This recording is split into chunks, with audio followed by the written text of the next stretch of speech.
perkenalkan, nama saya Nadia Caturananda dengan NIM K1A122056. Pada video kali ini saya akan menjelaskan mengenai salah satu makhluk organisme yang ada di lautan, yaitu Sionoecetes opilio atau yang sering dikenal sebagai kepiting salju atau dalam bahasa Inggris disebut snow crab. Kita mulai dari morfologinya, yaitu dari ukurannya. Ukuran kepiting salju ini terbagi jadi kepiting salju yang jantan dan juga yang betina. Kepiting salju yang jantan berukuran sekitar 10-20 cm, sedangkan yang betina berukuran sekitar 15 cm. Kemudian untuk cangkangnya sendiri, cangkang dari kepiting salju ini berwarna coklat sedikit kemerahan dan juga memiliki banyak duri kecil, di mana duri kecil ini nanti gunanya untuk membantu melindungi dan membantu pergerakan dari kepiting salju ini. Berikutnya dari kaki kepiting salju ini jumlahnya ada 10 dan terbagi lagi. 5 diantaranya berguna untuk berenang dan bergerak, kemudian 5 diantaranya lagi berguna untuk menyimpan makanan. Kepiting salju ini memiliki sepasang mata yang terletak di atas kepalanya yang nantinya membantu kepiting salju ini untuk mencari makanan dan juga melihat keadaan sekitar.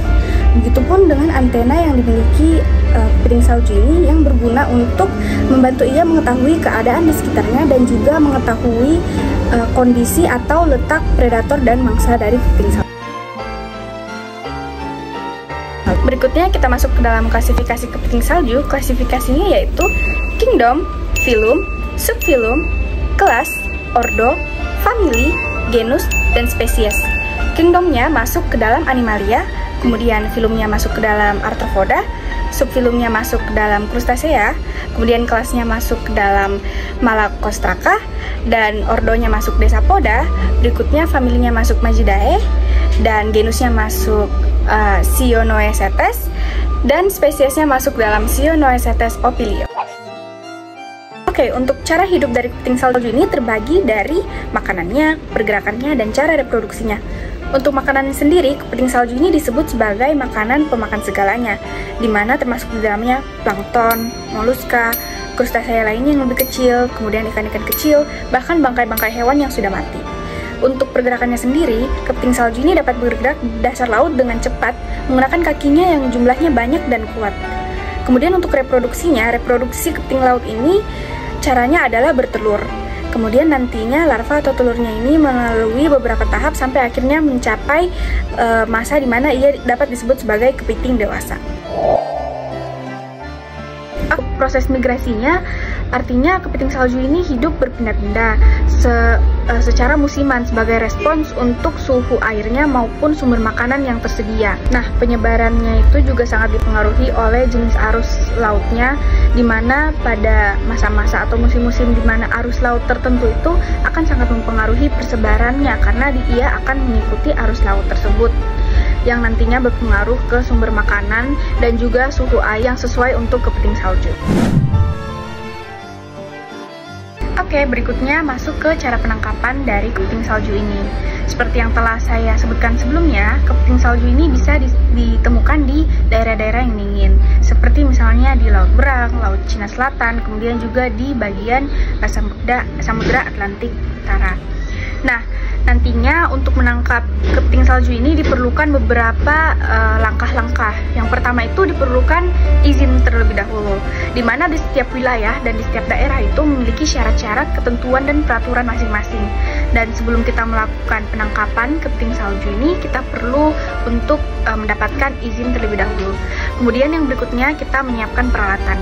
Peralatan yang digunakan seperti misalnya jaring untuk menangkap kepiting saljunya, kemudian juga alat-alat penyelam jika kita mau masuk ke dalam lautan yang lebih dalam, dan juga alat-alat keamanan.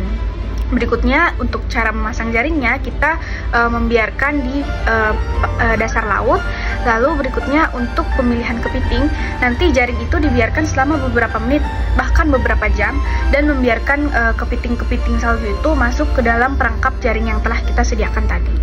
Berikutnya itu kita memerlukan penanganan yang aman, di mana ketika kita nantinya mengangkat jaringnya, kita perlu memastikan keamanan untuk diri sendiri, karena yang kita ketahui dari morfologi kepiting salju tersebut, ia memiliki duri-duri yang cukup tajam. Kemudian kita juga harus menjaga keamanan dari kepiting salju itu sendiri. Dan berikutnya kita perlu melakukan pemisahan ukuran, di mana salah satu syarat dan aturan yang telah saya sebutkan sebelumnya, ternyata diperlukan waktu yang tepat, kemudian tempat yang tepat, kondisi yang tepat, dan juga bahkan pemilihan ukuran yang tepat, di mana kita tidak boleh sembarang mengambil ukuran kepiting salju. Apabila ukurannya ternyata tidak sesuai dengan syarat dan izin yang diberikan, kita harus mengembalikannya kepada dasar laut. Berikutnya itu perlindungan lingkungan, di mana dalam proses menangkap kita harus benar-benar menjaga lingkungan dan tidak merusak lingkungan dalam proses penangkapan kepiting salju. Kita harus memilih bahan-bahan dan juga cara-cara dan menggunakan alat-alat yang aman untuk lingkungan dan untuk masa depan ekosistem tersebut. Oke, berikutnya kita masuk ke dalam potensi pemeliharaan dan budidaya dari kepiting salju. Yang pertama adalah potensi ekonomi. Perlu kita ketahui bahwa harga dari kepiting salju ini sangat mahal dan sangat tinggi, terutama di pasar internasional seperti di bagian Asia maupun di Amerika, di mana tentunya ini sangat menguntungkan bagi para nelayan. Berikutnya adalah potensi lingkungan, seperti yang telah saya sebutkan tadi, di mana kepiting salju ini adalah pemakan segalanya, termasuk hewan-hewan kecil yang ada di lautan. Nah, tentunya itu akan sangat berpengaruh kepada keseimbangan sistem organisme tersebut, mulai dari ikan-ikan kecil, krustasea kecil, dan juga bangkai-bangkai yang ada. Dan juga untuk potensi gizi dari kepiting salju ini sangat banyak dan sangat-sangat berguna untuk manusia, di mana ia mengandung banyak sekali kandungan-kandungan gizi yang berguna yang nantinya akan kita bahas di poin-poin berikutnya. Manfaat kepiting salju secara umum untuk manusia, yaitu yang pertama seperti yang telah saya sebutkan tadi, yaitu harga kepiting salju ini sangat mahal dan tinggi di pasaran, sehingga kepiting salju ini sangat bagus digunakan untuk pemasaran dan untuk ekonomi pasar dari penjualan kepiting maupun seafood lainnya. Yang berikutnya, kepiting salju ini sangat bagus untuk kesehatan manusia karena mengandung begitu banyak zat-zat gizi yang berguna bagi tubuh manusia, seperti protein, karbohidrat, omega 3, kemudian beberapa vitamin dan mineral, sehingga dia juga bagus untuk menjaga kekebalan tubuh manusia. Selain itu, kandungan kalori dan juga lemak di kepiting salju ini dibilang cukup rendah, sehingga cukup bagus untuk digunakan sebagai makanan yang diet rendah kalori maupun rendah lemak.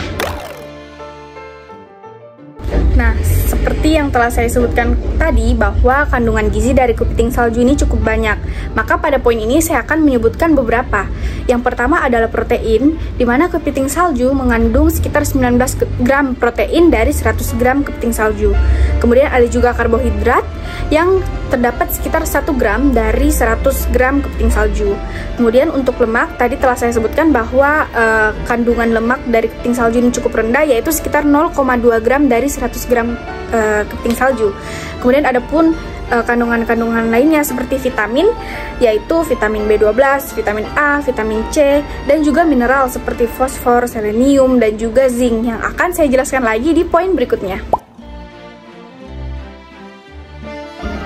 Memang kandungan-kandungan gizi dari kepiting salju ini cukup banyak, namun ada beberapa unsur terpenting atau unsur utama dari kepiting salju, yaitu protein, vitamin B12, kemudian asam lemak omega 3, dan mineral utama yaitu selenium dan fosfor, yang dimana nanti manfaatnya itu sangat banyak untuk manusia dan akan saya jelaskan lagi di poin-poin berikutnya.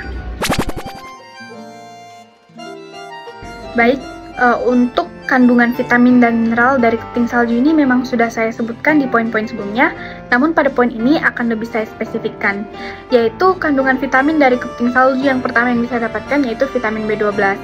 Didapatkan sekitar 3,4 mg dari jumlah 100 gram kepiting salju. Selain itu juga ada vitamin C, vitamin D, dan juga vitamin A yang tentunya sangat banyak manfaatnya untuk kesehatan manusia. Yang berikutnya adalah mineral. Mineral utama yaitu selenium, terdapat sekitar 50 mikrogram dari 100 gram kepiting salju. Juga ada kandungan-kandungan mineral lain seperti zinc, fosfor, dan juga zat besi, di mana yang ditemukan sekitar 1,3 mg dari 100 gram kepiting salju. Nah, karena kita sudah mengetahui begitu banyak kandungan-kandungan gizi dan juga kandungan-kandungan lainnya yang ada dalam kepiting salju, kita juga perlu tahu apa saja manfaat dan pentingnya bagi tubuh kita. Yang pertama yaitu protein. Protein ini sangat bagus untuk membangun dan juga memperbaiki jaringan dalam tubuh. Selain itu, protein juga bagus untuk kesehatan kulit, kesehatan rambut, dan juga kesehatan kuku. Berikutnya yaitu seng. Seng ini sangat bagus untuk kekebalan tubuh karena dia mengandung antioksidan. Kemudian dia juga mempercepat penyembuhan luka. Kemudian ada juga fosfor. Fosfor ini sangat bagus untuk kesehatan dan kekuatan gigi dan tulang. Selain itu, dia juga sangat berperan penting dalam metabolisme energi dan juga penting untuk kesehatan ginjal, kesehatan sistem saraf, dan juga kesehatan hati. Berikutnya adalah zat besi. Zat besi sangat berperan penting dalam membantu mengantarkan atau mendistribusi oksigen dalam tubuh. Berikutnya adalah selenium. Selenium ini memiliki manfaat yang sangat banyak. Ia juga mengandung antioksidan sehingga membantu menjaga kekebalan tubuh. Selain itu, dia juga sangat bagus untuk mencegah kanker, kemudian untuk kesehatan jantung dan juga kesehatan hati.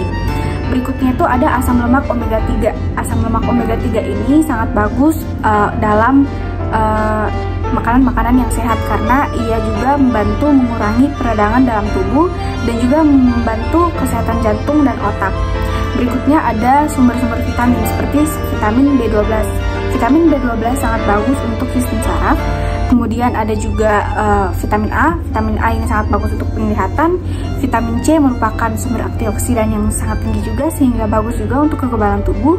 Dan yang terakhir adalah vitamin D. Vitamin D ini sangat bagus untuk kekuatan tulang. Baik, itu saja sedikit penjelasan saya mengenai kepiting salju atau Cyanoetes opilio. Semoga semua ini boleh bermanfaat dan kurangnya mohon maafkan. Terima kasih banyak.